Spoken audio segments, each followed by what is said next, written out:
welcome to the reality show. You know, it's been a while, but I've been down a rocky road that, you know, you got to go down that road to experience it, so that's why you haven't seen me. But tonight we have a very special show. Not because she's my family, you know, but she's a very talented and gifted person, and she's always in the news, so in terms of reality, she's the right person to have here today. I'd like to introduce our guest tonight, my sister, Ms. Glenys Hanna Martin, Member of Parliament for the Englerston constituency and former Minister of Transport in the previous PLP government. We're honored to have her tonight, and it should be an interesting show. Sister Hanna, Hanna Martin, I can't call you Hanna. Glenys, now you are a politician and a lawyer, but you didn't start in that road. In your professional career, you want to give us a little background about the road that led you to the political role you play today?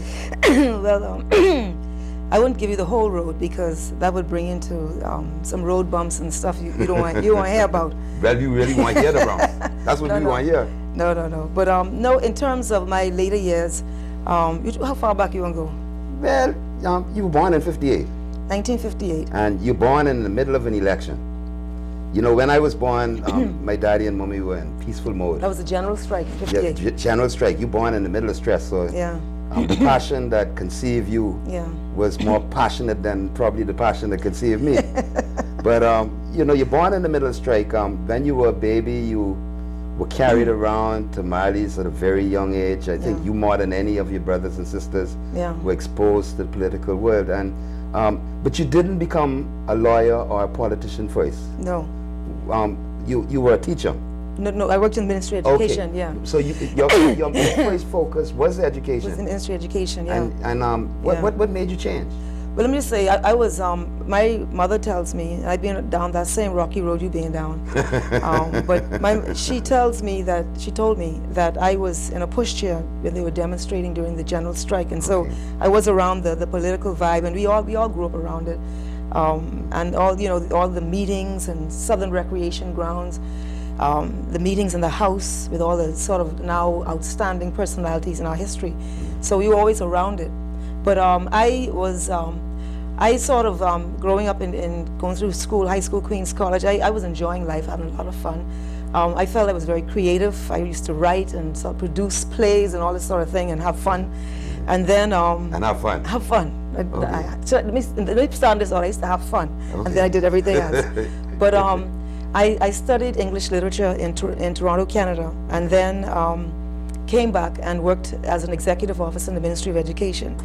And that is, I think it was the most invaluable experience, one of the most invaluable experiences I've ever had, because first of all, it gave me an insight into the public service, which was an eye-opener.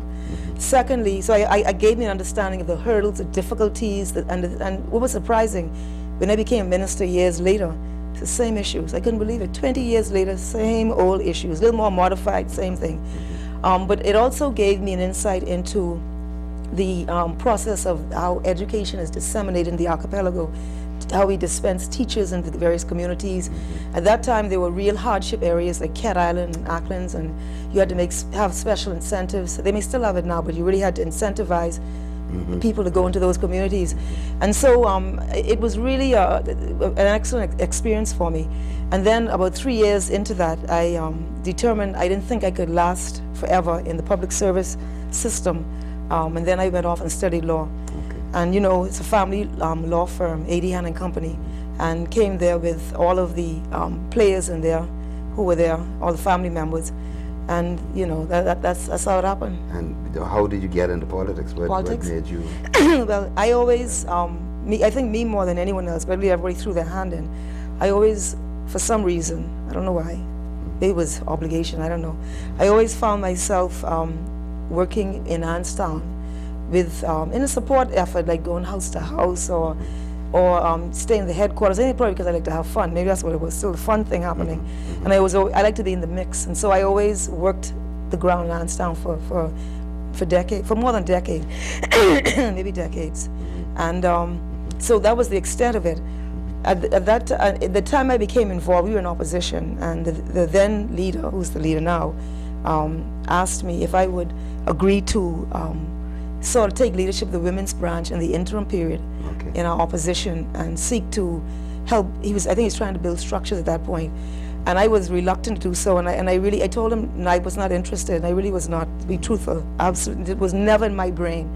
And he really sort of, you know, he asked very, very kindly that if I would do it, and then ultimately I said— Pretty good with that, you know. Good, bad, sorry. So, yeah, he's very good at that.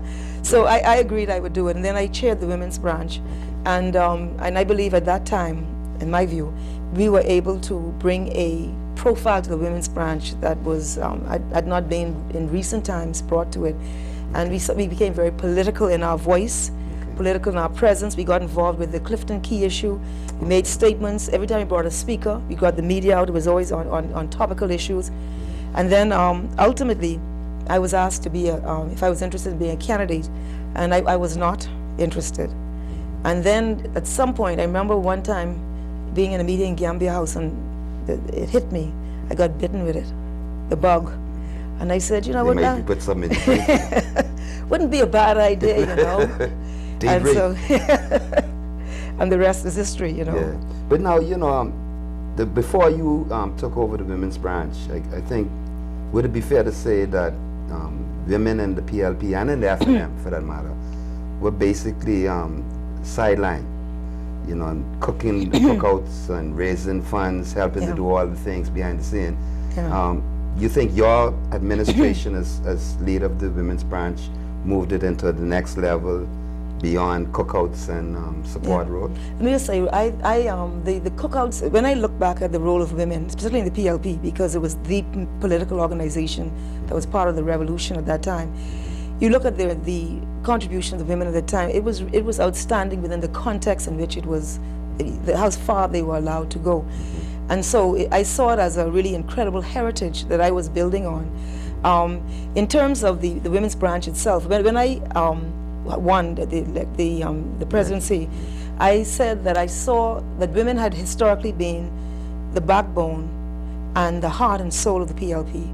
And I thought, which I appreciated and celebrated, but I thought the time now came for us to form part of the brain cells and the concrete energy of the PLP in terms of real policy. And it was really my objective to abolish the women's branch. And I said it over and over that I was going to do away with it. Because I thought that sounded like a good thing to do at the time, because I thought it might have been a hindrance to the political advancement of women. But it turned out to be a critical vehicle for women. And for the party. And in hindsight, when I got to my involvement in politics and began to see the real handicaps that women faced, then I saw that we had a really long way to go. And that has been, there's been one revelation for me, it is because when I went to politics, I thought, because of the way I was raised, that I had a brain in my head, that I could do things, I could go off to school like my brothers, that I could achieve whatever I wanted to achieve. I was never taught that there was some disability associated with my gender. And so I went to politics like that, I sat in cabinet like that, and I believed it. And then, you know, little things start to erode that belief system, and I say, hold on.